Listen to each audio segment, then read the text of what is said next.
Salut, c'est Trado, je suis content de vous retrouver pour la mise à jour de l'analytique du CAC 40. Je vous retrouverai également pour les plans de trade, pour le backtest, comme d'habitude. Mais avant toute chose, voilà, j'ai reçu des mails me disant et m'informant et m'apprenant qu'il y avait beaucoup plus de cas de daltonisme que je ne pensais. 8% des hommes et 1% des femmes sont daltoniens. On m'a demandé si je ne pouvais pas modifier les couleurs. Alors, j'aimerais vous soumettre cette vidéo aux couleurs qui sont, on va dire, daltonien friendly, noir, rouge sur fond noir. Je peux modifier ça. J'aimerais que vous votiez sur ce sondage-là que j'ai mis sur Twitter. Si vous n'arrivez pas à voter parce que pour une raison ou une autre, vous pouvez m'envoyer un mail directement.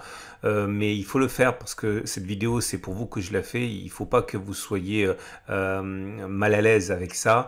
Je mettrai simplement au vote les différentes options. Alors ça, c'est du noir et rouge sur fond blanc. On peut le changer. Je peux le mettre en noir et rouge sur fond noir, en fond blanc aussi, bon, vous l'avez compris. Bon, je vais pas le faire parce que ça met... regardez-le chez vous, regardez si vous voulez, si vous acceptez mieux cette couleur sur fond blanc ou sur fond noir. Mais surtout votez pour me dire si vous préférez ça ou si c'est vraiment insupportable, hein. Voilà, on passe tout de suite à l'analyse du CAC 40. Alors, les nouvelles ont été plutôt bonnes, malheureusement, aux États-Unis et pas en France, puisqu'aux États-Unis, on sait que M. Trump va sortir de l'hôpital. On a également un indicateur d'activité des services qui est revenu au niveau avant Covid, hein. Par contre, en France, l'activité semble déjà se tasser. Donc, on a surtout été porté aujourd'hui par les États-Unis, ce qui nous permet de gagner 0,97%.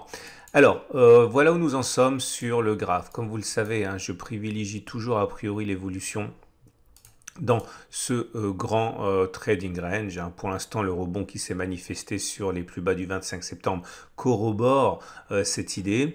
Est-ce qu'on va aller jusqu'en haut? J'en sais rien. Ce qui est sûr, c'est qu'en haut, normalement, il devrait y avoir un tir de barrage. Vous remarquez également que la session du jour a permis de grappiller certes du terrain, mais pas de se débarrasser de la résistance intermédiaire ici des 4837-4895, ancien support cassé qui a changé de polarité en devenant résistance, et c'est très clair au niveau des différents tirs de barrage auxquels on a assisté.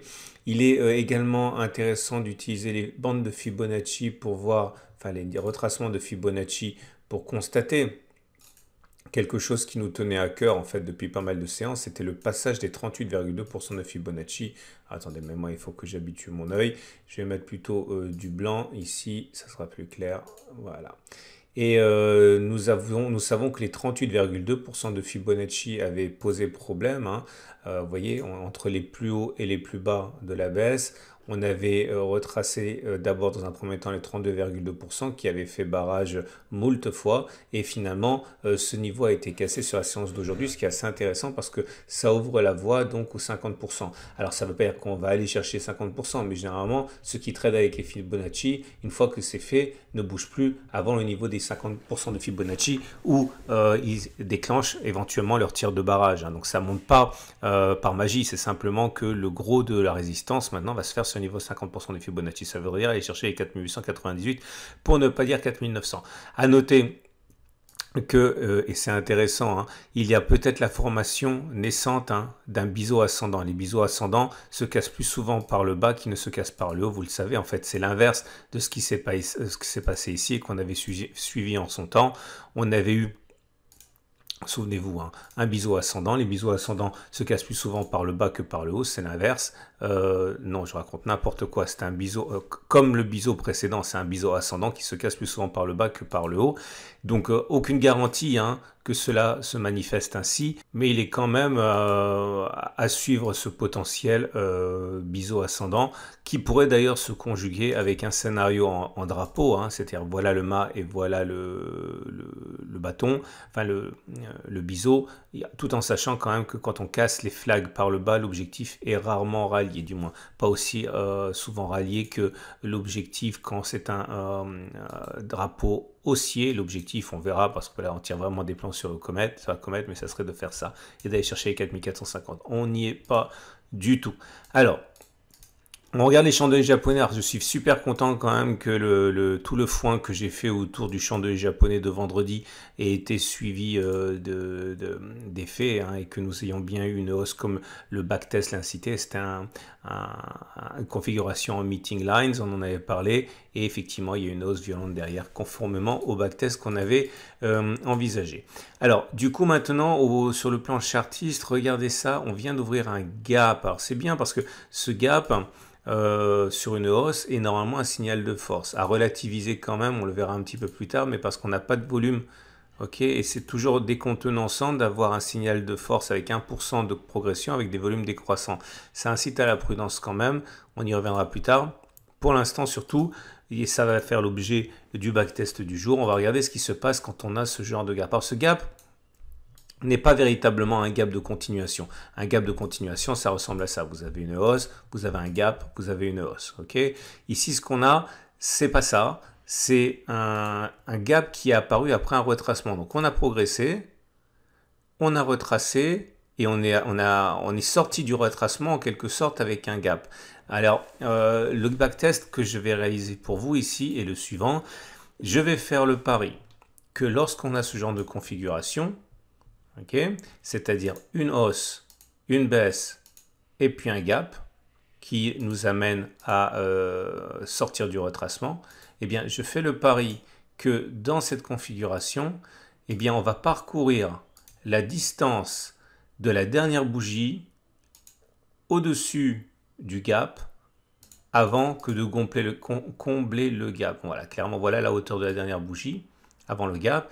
Je fais le pari qu'on va aller chercher les 4910 à peu près avant que de combler le même gap. Ok, donc on va regarder ce que ça donne et on va voir si le backtest est intéressant. Attention, j'insiste, tout ce qui suit est donné à titre purement informatif et pédagogique. Je partage ma façon de travailler, mais il n'y a pas de conseil et ce backtest n'a aucune validité scientifique car il est réalisé sur 20 occurrences. À vous d'aller plus loin dans le backtest pour en savoir davantage. Alors là, par exemple, il n'est pas bon ce gap là parce que c'est simplement une baisse. Ok, il n'y a pas eu de hausse, de baisse, de retracement et de gap, hein. Donc là, c'est pas bon. Je vais vous montrer ceux qui sont bons, les 20 derniers.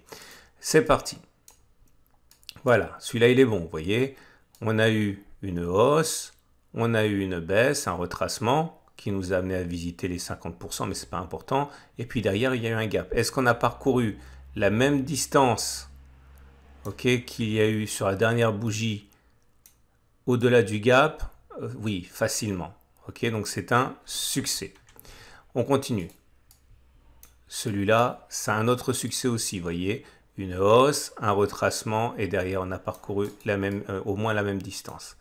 Là encore, ça fonctionne, vous voyez, il y a eu une hausse, il y a eu un retracement de la hausse et puis derrière on a parcouru au moins la même distance de l'autre côté. Okay, donc un succès, ça fait troisième succès. Bon, on va aller plus vite, on va simplement regarder un échec. Voilà pourquoi ça ne marche pas, parce que vous voyez, on est monté, on a retracé et là, ah bon, si en fait ça a fonctionné, je ne sais pas pourquoi j'ai dit que ça n'avait pas fonctionné, ça a fonctionné. Ça a fonctionné aussi. Okay. Ensuite, encore un succès, pour l'instant il n'y a que des succès, 7 succès, 8 succès, bon, croyez-moi sur parole, hein, il y a bien un petit gap là, hein, qui a été réalisé. 9e succès, encore un succès, un échec, voilà, là c'est bien, vous voyez.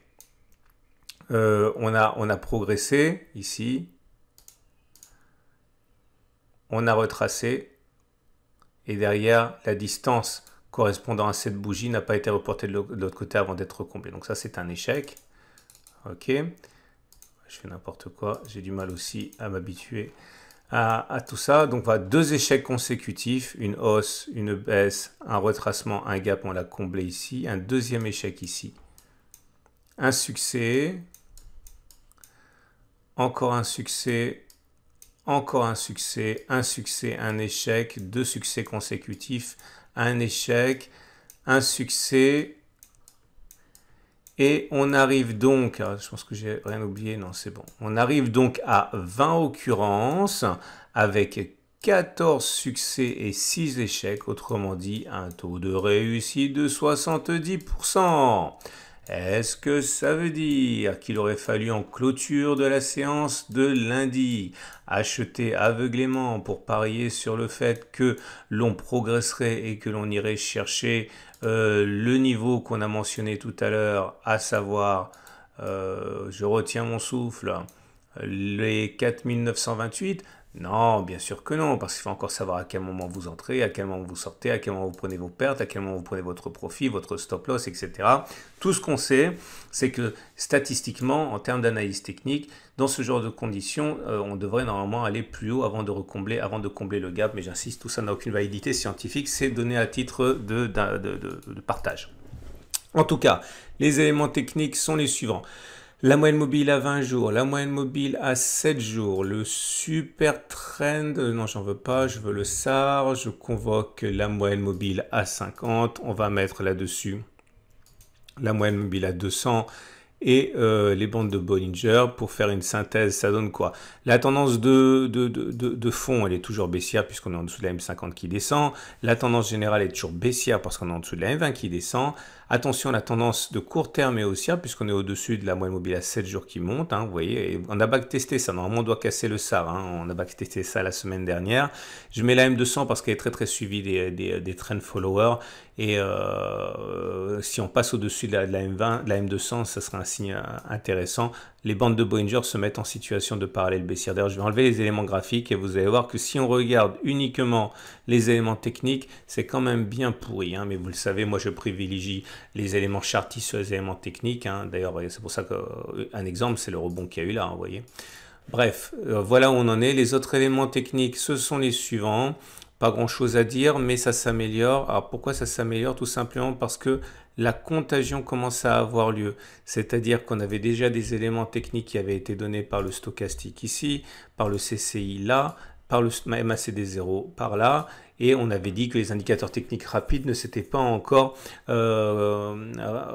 n'avaient pas encore contaminé positivement les indicateurs techniques. Non, il fallait le faire pour pérenniser le mouvement. Alors ce n'est pas fait, mais le MACD se rapproche de son signal. Le momentum se rapproche de 0 et le RSI se rapproche de 50. Donc bientôt, peut-être que les éléments techniques lents vont également basculer en territoire haussier, ce qui pérenniserait, vous l'avez compris, le mouvement de progression. On va enchaîner et terminer avec notre Ichimoku. Et l'Ichimoku, eh bien, c'est pas mal aussi. Ça reste toujours, on va dire, neutre. En ce sens que... Attendez, j'enlève tout parce que sinon on ne comprend plus rien. Voilà. Je vais même enlever les images. Voilà. Le plus important à noter, c'est que on est en dessous du nuage. On est avec la Tenkan qui remonte et la Kijun qui monte. Donc globalement, ça veut dire que si on essaye de caricaturer la tendance générale, elle est neutre parce que la Kijun est à plat. La tendance de plus court terme, elle redevient haussière. C'est évident à la hausse.